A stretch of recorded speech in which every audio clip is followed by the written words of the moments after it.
I recently experienced a quantum healing hypnosis session with Naomi, a level 2 quantum healing hypnotherapist, known for her depth, skill, and truly innovative approach. I decided to do it because I'd been feeling completely stuck, overwhelmed by stress from my job, and confused about where my life was heading. On top of that, I was dealing with relationship issues that left me feeling emotionally drained and uncertain about what I truly wanted. I was hoping to find some clarity, maybe even a sense of peace. What unfolded, though, was far beyond what I could have imagined. It took me into vivid scenes, other realms, and deep realizations about who I am and why I'm here. In the beginning of my hypnosis session, I allowed myself to drift into that soft, dreamlike space between waking and sleeping. Soon, I began to see something, an island. It wasn't like any place I had been before. There was a cliff, the kind of place where you could climb up and sit, overlooking the ocean. I could almost feel the warmth of the rock beneath me, even though I wasn't sitting on it yet. The whole place had this quiet presence, a mix of beach and forest. Behind me were trees, lush and green, but not too dense, just enough to frame the coastline with life. Then I felt curious. Where were the people? I didn't see anyone, but something in me knew there was life here. I felt pulled toward the water, so I walked closer until the waves reached my feet. The water felt warm, gentle. When I stepped in, I felt it welcoming me, like it already knew who I was. Floating on my back, I looked up at the vast sky. The water carried me softly. Then I turned over and dove beneath the surface. The deeper I went, the more I realized how alive the ocean was. I didn't just see fish. I sensed presence, beings, energy. I could feel the knowing that something intelligent lived here. Some would call them mermaids, but what I saw didn't quite fit human stories. They weren't creatures with tails or fairy tale faces. They were forms of energy, fluid, luminous. They were part of the water itself. I understood that the ocean was not just an element, it was consciousness. It could clean, wash away, transform, destroy, and renew. It held the power of creation and destruction in one breath. As I rose back up from the deep, I realized something incredible. My own body seemed to shift. I could feel myself growing larger, almost becoming part of the water itself. My form was still there, but it was made of the same essence as the sea. It was like I remembered an ancient version of myself, fluid, adaptable, free. I learned that here, I could change my body just by thinking it. I could become whatever form I wished. Then I felt drawn toward the forest beyond the beach. As I walked, a sense of anger began to rise.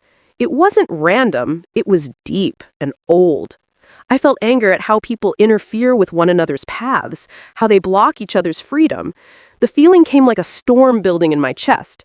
If I wanted to, I knew I could summon a tsunami to wash it all away. It was a strange power, one that felt ancient and tied to justice. When I reached the other side of the forest, I saw small, colorful houses along the hillside, an island village. I didn't see people, but I knew they were there. I could feel them. Most were kind, but I also sensed darker energies among them, those who manipulate, deceive, or take joy in control. They weren't monsters. They were humans who had forgotten their connection to light. I understood that this place represented Earth itself, the mix of beauty and darkness, love and control, kindness and greed. Then I saw a woman inside one of the houses. Telepathically, I knew she was one of those who distorted truth for her own gain. In that moment, an image flashed before me. An ancient war, not fought with weapons, but with energy. I saw a black abyss swirling like a galaxy. A name came to me, something like Hav Split. I didn't know its meaning, only that it was the beginning of creation. As I watched, I saw how everything began, with Source, the origin of all. There were groups, or assignments, each given a purpose. Warriors, messengers, gatekeepers, wanderers, all with different roles to keep balance in the universe.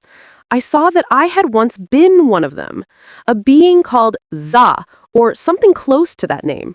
Not male, not female, but both. On a panel near Source, observing galaxies, guiding balance, watching creation unfold across dimensions like layers of a glowing cake. That panel, along with the warriors, messengers, and other beings, was part of the Galactic Federation, an alliance devoted to maintaining harmony and evolution across countless star systems. I realized that I had once served as part of this federation, overseeing planetary shifts and assisting in the balance between light and density. We didn't have physical forms there. We took form only when entering lower planes so that other beings could perceive us. Our essence was pure energy, connected directly to Source. There were many panels, countless beings, and a hierarchy, not of superiority, but of function. Source created everything with purpose. Some beings were made simply to be, like plants or waters, while others, like warriors or messengers, had complex tasks to fulfill. But even in the beginning, conflict existed. Some beings wanted more power. Self-serving desires began the first wars of creation. That was the moment when separation began, the illusion of me and you, light and dark. It wasn't punishment, but experience, a way for Source to know itself through contrast. Then I understood something profound. Earth was one of the planes created to experience this contrast in its most vivid form. It was designed as a place of learning, where beings could remember who they are by facing forgetfulness. It was the densest classroom in the universe, and yet one of the most exciting. When I looked down from that higher plane, I could see Earth. It shimmered with energy lines, like threads connecting infinite parallels. So many versions of reality existing side by side. Each choice, each thought, creating ripples across planes. I realized we're never alone. Everything is connected. Everything communicates. I also saw that there were beings watching us, extraterrestrial presences, but not in the way movies show them. They are observers, helpers, participants in this great experiment. Some live among us, blending in, guiding quietly. Others simply watch, fascinated by the intensity of Earth's emotions and the beauty of human free will. They see us like a living art piece, chaotic, unpredictable, yet divine. Then I saw my soul's journey. I had lived on other planets and planes, not always as Nikki, but as different forms, fulfilling different assignments. Those other worlds were more peaceful, more evolved, but less complex emotionally. Earth, by comparison, was raw and dramatic, a place where love, pain, joy, and fear intertwined. And that made it sacred. I began to feel the energy of my higher self again, Za, the part of me that's still on the panel, watching, guiding. I understood that this human life is just one expression of that larger consciousness. The disconnection we feel on Earth, the confusion, the longing for purpose, is simply the soul trying to reconnect with its true essence. Then I saw how every soul carries its original vibration, its unique frequency. It never changes, no matter how many lifetimes we live. It's like a song that always wants to return to its melody. When we live too long disconnected from it, we start to feel restless, lost, or empty. That longing we call searching for purpose is really the soul whispering, "Remember who you are." As I floated back toward the healing light, I asked my higher self, what is the purpose of all this? The answer came softly, not in words, but in knowing. To reconnect. The confusion, the mistakes, the lessons, all of it is designed to help us remember. In the final moments of the session, Naomi brought me to a healing place in the universe. It was pure light. I could feel the presence of Source there, not as a being, but as everything. It was love, infinite and indescribable. In that light, all my anger dissolved. The ocean, the war, the hierarchy, the confusion, all of it made sense. I realized there was never truly good or evil, just varying levels of awareness. Even darkness was part of the same source, playing its role to teach light about itself. When I finally came back to awareness, lying on the chair again, I felt lighter. It was as if something ancient within me had remembered. I wasn't just a person living a life.